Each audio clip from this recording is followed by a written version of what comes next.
Good afternoon. Welcome to the second part of a slightly shambolic shuffle around the British Leyland Autumn Rally 2020. We're here at the Milton Keynes Museum, and we've got an awful lot of cars from the BMC, British Leyland, Austin Rover, Rover Group and MG Rover Time on display here. If you haven't seen part one, then I'll leave a link in the description below. Obviously, as with all these shambolic shuffles, these are not edited. If I fall over, if I get interrupted by announcements, if I get facts wrong, and if you hear too much wind noise, then I apologise. That's just the way that these things go. It just means I can get these up nice and quickly. Start off with this rather nice Rover SD1. It's a V-plate B7980. It's a V8S, which I think make it a late pre-facelift car. See, Steph from my Driver Classic is here too, so we saw her car in part one. Bought the Marina today. I'm sure there'll be a video on her channel as well. What's caught my eye is this Metro with a little parking one like they have on the Nissan Figueroa in Japan. That's a very, very nice condition. It's quite a basic one, isn't it? Is this an HLE? Yeah, it's a Metro 1.3 HLE. Y plate would be 8283. Mini Piccadilly from 86, 87. I suppose that's similar to the Mini Mayfair. There might actually be a Mini Mayfair on my channel at some point coming up, viewers, so obviously look out for that. Is this a Wolseley 6 or an 1800? I've got to be very careful about this because I always call the Wolseley 6s 2200s. Yes, it's a Wolseley 6, second one of the day. Very, very good. I think these came out in 1972, so that will be a very early one.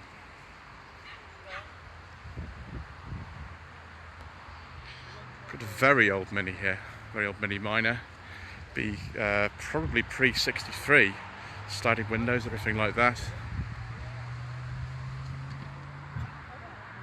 Just simple, nothing to it. Little cable to operate the doors. Central speedometer, because it was easier to make them in a factory like that by putting them on a large pole, just rotating the bodies round. So central speedo, dip switch on the floor, and door handles like we had around the house, exposed hinges. Just wonderful.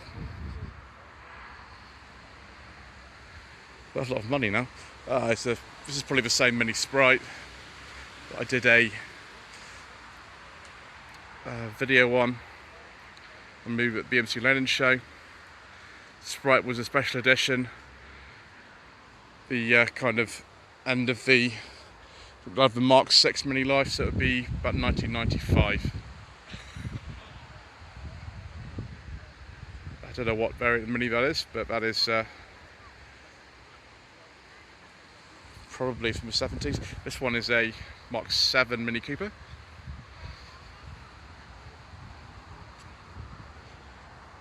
A lot of people do put two fuel tanks on a Mini to give them better range. And this one just got just standard one. Oh, lovely! Very, very late MG Metro 1300. It takes me back always to when my godfather had one of these. This one was red. Graphics and everything. Another Maxi, late sort of, I suppose it's pre-facelift if you want to call it that, because they were only called a Maxi 2 after I think late 79, but 1980, and this isn't a Maxi 2. Yeah, it's 79. Triumph TR7 convertible.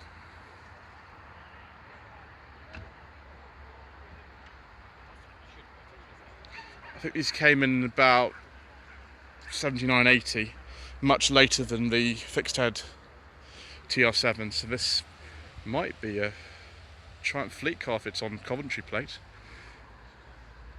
Beautiful early Rover 2000, very pure shape.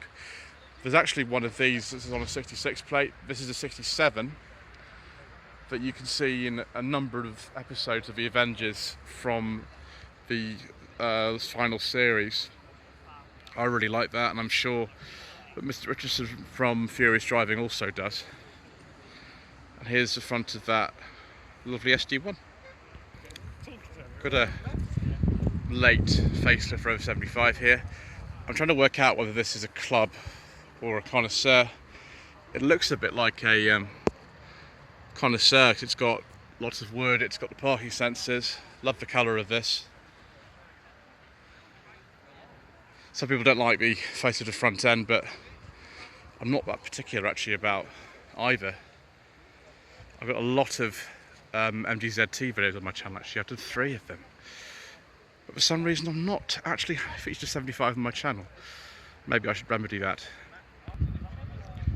So here we are at the Tomcat section.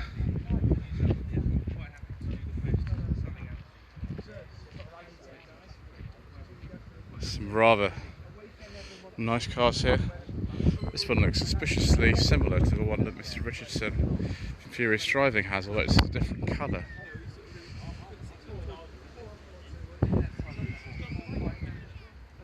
This I think is a 220, not sure if that's a turbo or not. This I think is the Japan spec one, 95-96 on that plate.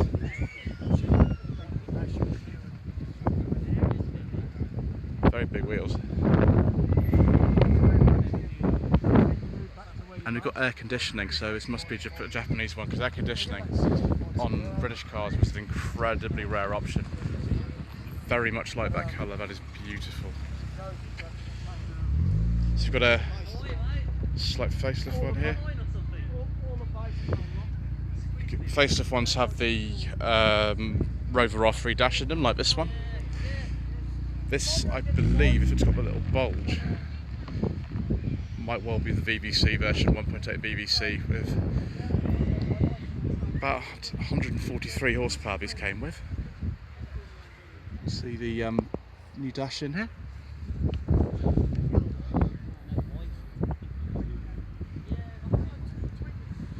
And then we've got probably an early one if it's on a K plate, the earliest steering wheel as well. Oh, it's a nice interior. I do like beige leather interiors, viewers, as you probably know.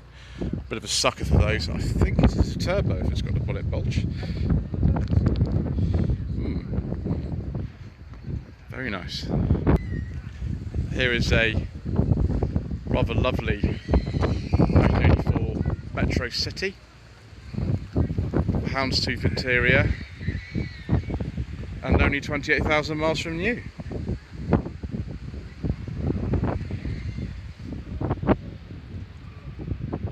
Yes, I remember the early interiors on these, because one of my child minds used to have one. It was a bit of an earlier one than this. I think it was an L, and it was on an X plate, so it was a couple of years older than this. But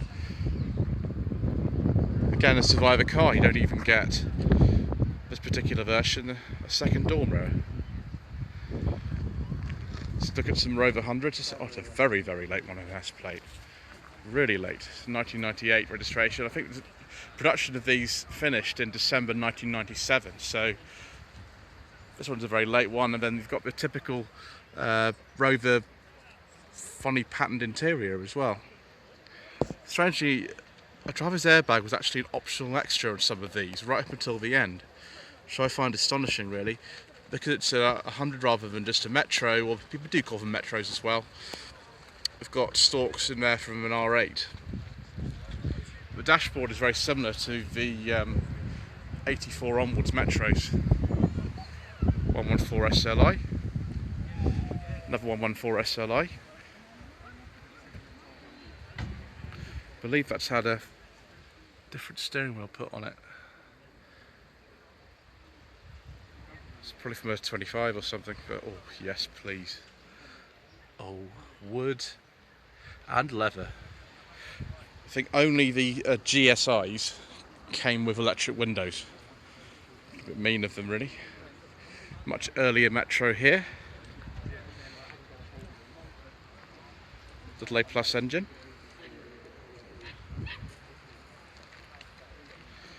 Oh, now this is good. This is the colour that my godfather's MG Metro was. His wasn't a turbo, it was a 1300, but otherwise, yes, just like that. But this, I think, the turbo is becoming a body kit on it. So a very late one, 8990. Some Rover 206 type alloy wheels. 85 Metro 1.3 automatic with only 11,000 miles from new. Is that really for sale? Was it not? I wonder. Another very, very late Rover 100 here. Supplied by Rover Park Lane. Well, they had a British Park Lane, did they? Interesting. Is this a GTA? Yep, 114 GTA. In British Racing Green. One of my favourite colours ever. Here's an early Metro 1300. I think these came out in '82, so this is a really, really early one.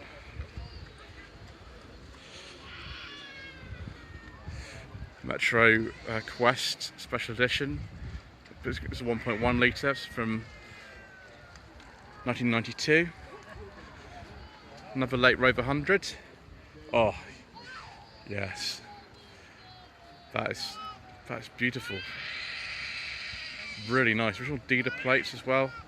Metro MG Metro 1300. Body graphics. There's the interior. Red seat belts, of course. That's one presentable engine. Very nice. Another Rover 100 here. Seems to be a lot of MG Metros here today. I like those wheels, they're nice.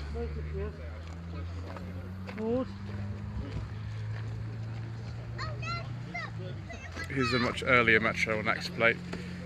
Original dealer plate as well. It's 81, 82. It's quite a luxurious interior. This isn't a Vanden Plas, but it's not far off.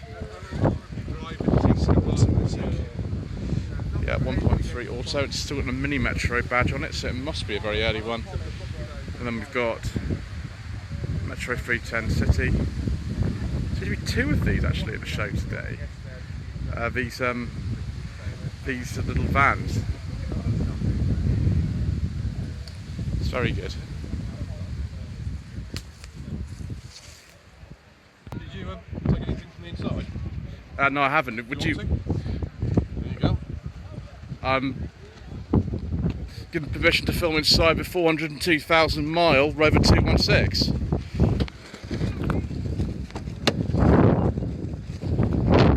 There we go, 402,000 miles. Same family from new. What an extraordinary car. That is a treat. So there we go, viewers. A bit of an unexpected treat at the end, but yes, trying not to film too much of my own car, but thank you ever so much indeed once again for watching. Please don't forget to subscribe to the channel if you haven't already done so. Like this video and leave a comment below. This might well be the last show of the year, sadly, but you know, there we are. My engine bay is looking very nice though. Yes, thank you very much for bearing with me, and I suppose we'll see you at some point in the future for more Slightly Shambolic Shuffles.